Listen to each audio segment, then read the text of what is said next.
Zack Morris is trash.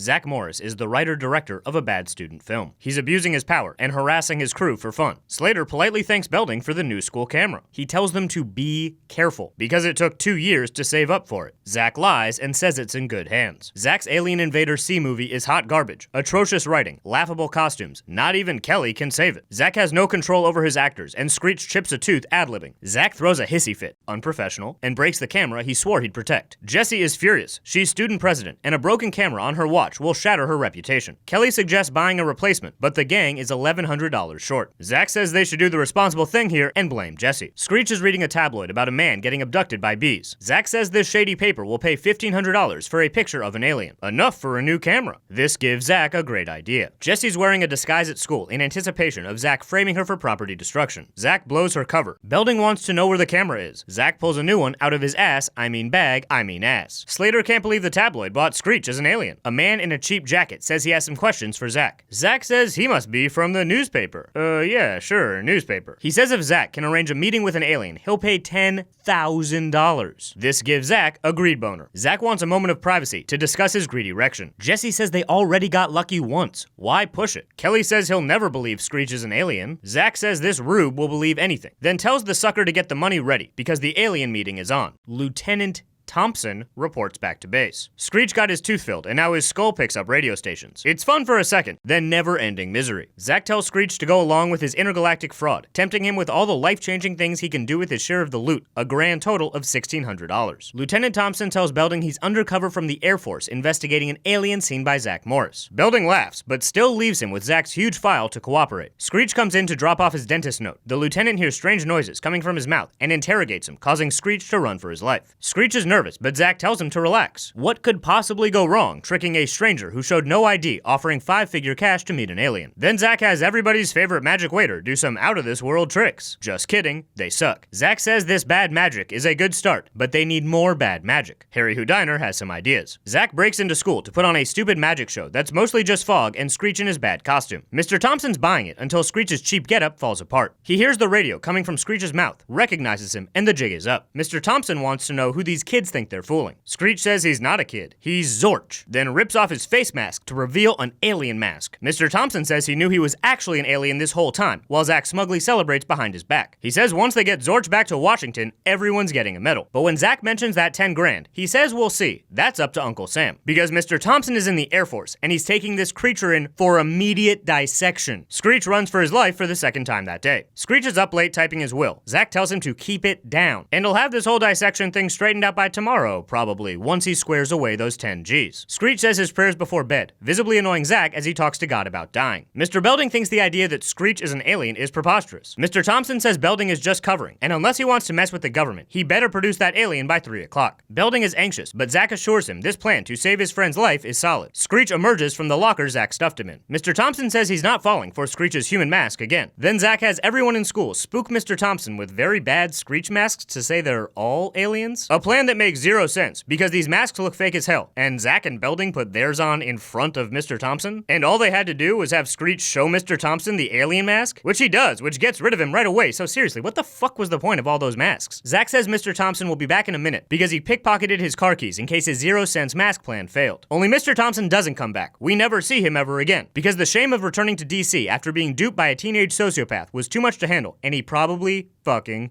killed himself. Let's review. Zack Morris lost control of his terrible student film, breaking a valuable piece of school equipment and forcing his friend to get oral surgery that put radio waves in his brain. Then sold a picture of that friend as an alien to buy a replacement camera. Then believed a man in a cheap jacket really had $10,000 to spend on an ET meet and greet. And, relying on magic tricks from a cheeseburger waiter, attempted to trick him with a mask on top of a mask, which bought his friend a one-way ticket to a government dissection table. And instead of coming clean right away, he needed a night to think about a way to maybe still get that $10,000 while his friend was grappling with dying. Then got the principal implicated in his government deception, along with the entire student body, with a plan that made absolutely 0 sense when his best friend's life was on the line. Zack Morris is trash. Zack Morris is trash. Zack Morris is trash. It's Bayside's annual homecoming against Valley. Zack hates to say anything bad about his team, but he thinks they're losers who suck. Zack continues his hallway disparagement campaign. Got anything here for your star quarterback? Life insurance. Causing Jesse to question how they're going to move these tiger tails. Zack says just attach them to hats and sell 2 things nobody's buying at once to make twice as much no money. A stroke of marketing genius. Meanwhile, Kelly, goddess on Earth, wants to win homecoming queen. It's a lock. Screech proudly shows Zack his first zit. He named it Murray. Zack condescendingly informs Screech he takes no interest in his joy. When the teacher checks on their lab progress, Zack, who has done nothing but aimlessly attempt to use a microscope with goggles on, tells Screech to hurry up with the science crap. Screech, unassisted by Zack and under pressure of his demands, hastily prepares a volatile mixture that erupts in his face. Zack's vying for Kelly's attention and pouting like a blonde baby because he's not getting it when her homecoming competition walks through the door. Zack, mistaking the back of his shirt for a soundproof barrier, ogles them aloud, then tries to undo the damage done to his character by comparing those human beings to dog food. Next to you, they're puppy chow. Screech has bad news. Murray's gone after 2 hours. Zack asks if Screech did anything unusual to his face today. Screech reminds Zack of the most recent explosion caused by his carelessness. That's all Zack needs to hear to proclaim. We might have stumbled upon the invention of a century. Zack assumes instant co-ownership of a product he had no hand in making, then hatches a plan to target insecure teens globally and make a fortune selling overpriced face sauce. But Zack's rollout requires a second human guinea pig. Zack slathers up Bayside's Pimple King, Craterface Coburn, then tries to shirk their agreed-upon $10 payment with a counterfeit note, but generously compromises with a real 10 ripped in half. Kelly is stressed about her huge pimple. The gals promise nobody will notice. Zack sends Screech to bark at Kelly about fixing her unsightly blemish. Zack's running one of his signature staircase snake oil salesman schemes, complete with custom hat, poster, and briefcase he had time to make last night because he does no academic work. Then Zack unveils the student formerly known as Craterface, who has been jammed in a locker all morning just to get the second half of a $10 bill. Zack is open for business. All major credit cards accepted. Belding interrupts Zack's latest plot to fleece students on school property. Belding is furious, but can't deny Craterface's results. Zack says it's a tragedy so many kids must suffer without his egregiously priced emollient. So he offers to install campus-wide vending machines to ease their pain and maybe cut the school in on those juicy profits, adding AP bribery and racketeering to his electives. Belding tells Zack it's over and he'll see him in detention. Kelly heard Zack got pinched, but inquires if he has any leftover cream to ensure her win. Zack's hoarding surplus contraband where he should be storing books. Oh, Zack, you're a lifesaver. Can I have one? I'll pay any price you ask. Zack's eyes light up at the chance to exchange his crapshoot concoction for a desperation handy and commits Kelly to a verbal contract of sextortion. Screech has bad news. That mystery goo from yesterday that they did 0 testing on, then sold to everyone, it has some teeny tiny side effects. One being it's a poison that chemically burns your skin, turning it maroon. Possibly forever. Who knows? Certainly not Zack. Zack scolds Screech for this predicament that is wholly a result of Zack's passion for greed and incompetence, then hides him in a tiger costume, causing Screech to miss all of his classes, so he won't alert Zack's many victims to the imminent consequences of his inadvertent chemical warfare. Kelly says the cream worked great, and wants to thank Zack with a Kelly hug. Undeserving son of a bitch. Plus a movie date this weekend. Yeah, that'd be great.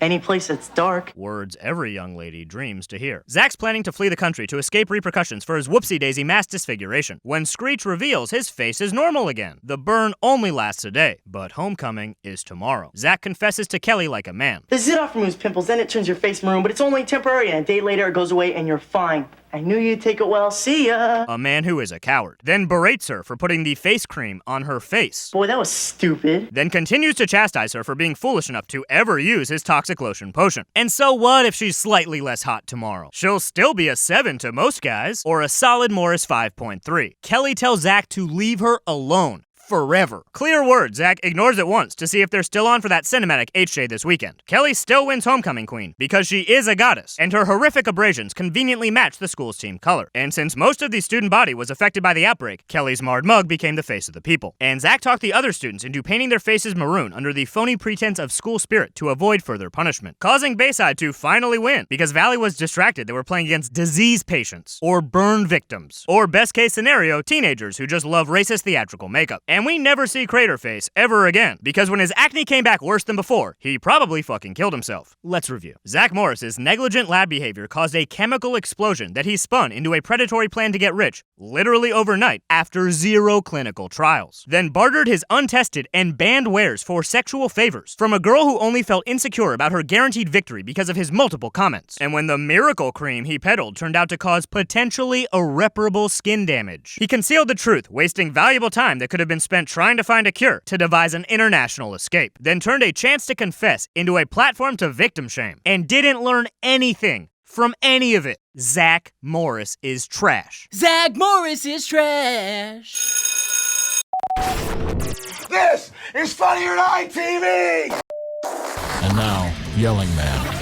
Welcome to Yelling Man! Grrr! You ever wish you could pry your mouth open and crawl out of your own body? You know, like for effect.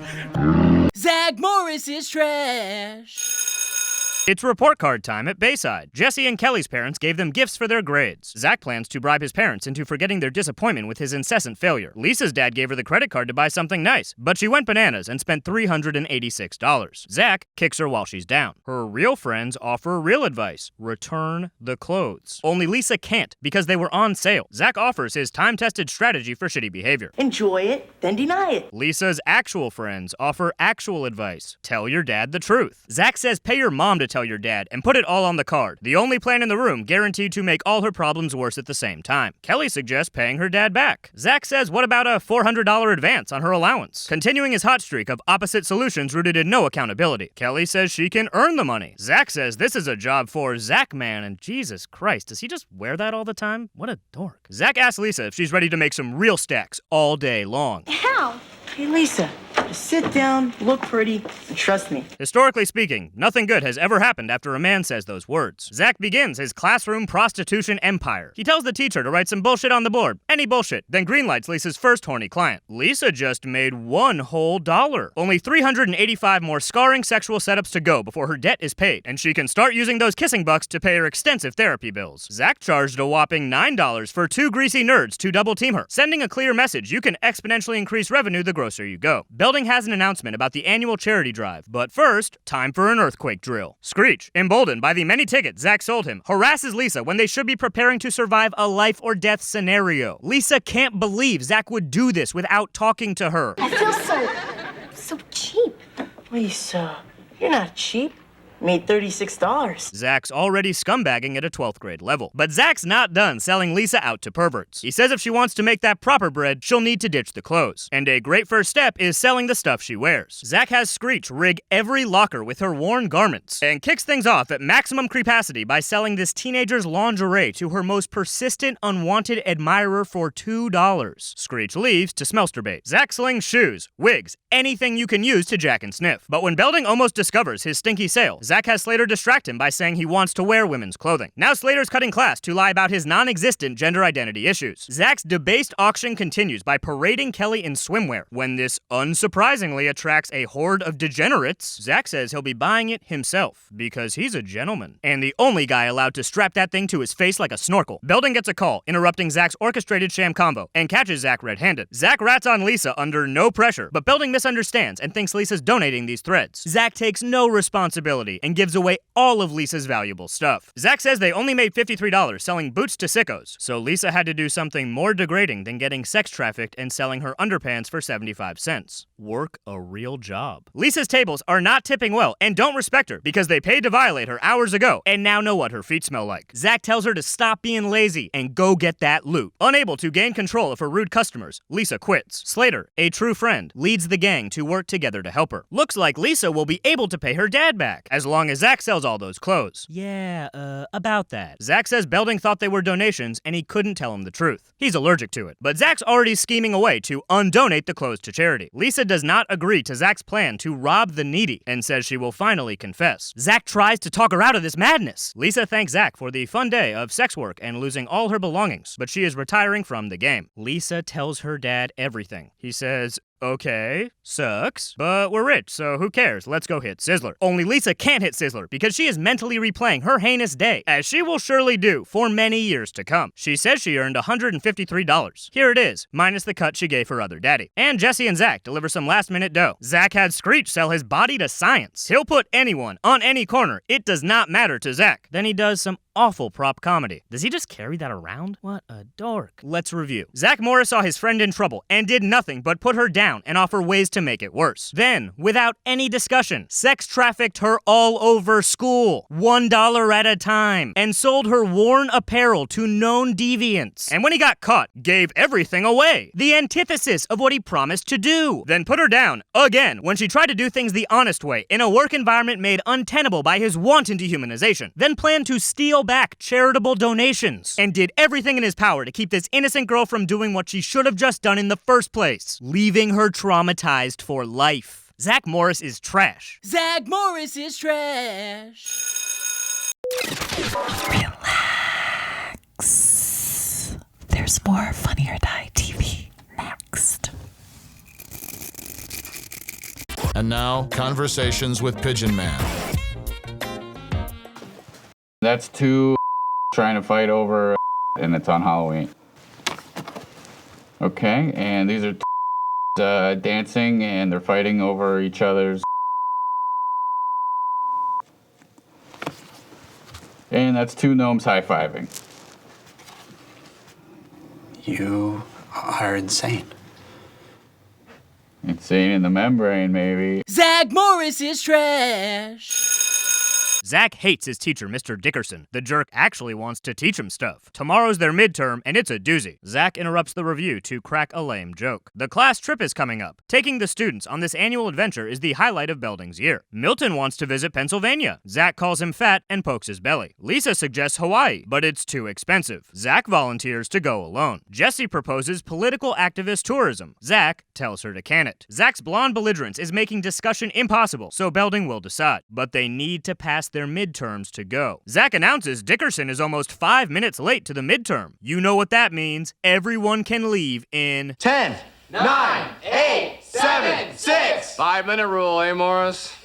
How'd you know? Just made it up. No, you didn't, but whatever. Dickerson won't be in. The stress of teaching certain hopeless cases triggered a mental breakdown. Here's his chill substitute, Mr. Belding. Zack says, hey moron, you're Belding. But this is also Mr. Belding. They're brothers. Just so there won't be any confusion, call me Rod. Very chill. Rod heard if they don't pass, the trip is canceled. Rod's not in the mellow harshing biz and tells everyone to rip up those midterms. A little too chill. Then makes a huge mess for the janitor to clean up. Not chill at all. Naturally, Zack loves this prick. What about grades? Jessie needs an A. Done! Zack jumps on that A train. Rod says you can get what you think you deserve. Dismantling the core structure of graded schooling. Screech wants an A, but deserves a C+.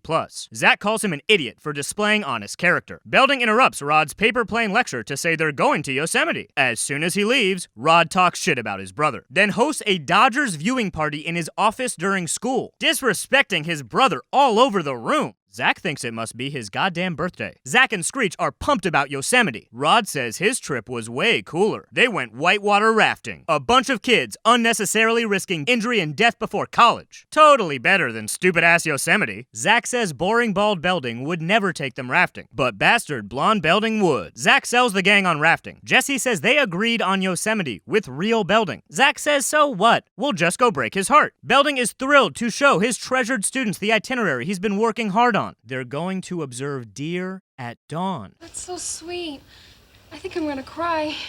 Stop it. Zack interrupts to say they want no part of his snooze fest. They want rafting. Belding doesn't know much about rafting. It can be dangerous. Zack says no problem. Because Rod, the dude who has done nothing but showcase his incapacity for any responsibility and has failed to display one shred of common sense and is kind of a weird dickhole, is the perfect guy for the job. Belding just wants them to have fun. And if they all feel this way, sure. A crestfallen Belding dumps his dreams in the Zack can. Rod's using class time for raft time. Zack's pointing at imaginary animals and copping a bouncy feel. Rod hosts a make-out tutorial under the guise of CPR training. Belding breaks up the smooch show. He instructs a defiant Rod to return this class to the classroom. Zack says Rod rules. He's so passionate about kids not learning. Belding thinks Rod should care more about teaching than popularity. Zack says he's just jealous, then pout stomps away, emotionally decimating Belding for the second time since lunch. The gang is ready to raft. But where's Rod? Zack hears Rod in Belding's office. He's bailing to hang with a flight attendant named Inga, who's only in town this weekend, despite the fact that flight attendants, by vocational virtue, are in and out of town all the fucking time. Belding says he knew it was a mistake letting Rod return. He has not changed. Rod says he'd understand if he could just see how hot Inga is. Now cover for the Rodster. Tell the kids he's sick. Which is technically true. Rod is sick of the kids. Belding tells Rod to leave and don't come back. Zack, in full Rod plus vest cosplay, retreats. Belding says Rod can't make it. He has the flu. That's all Zack needs to yell. Let's go home, guys. Belding might not know much about rafting or swimming, but he'll risk drowning to take them on their trip.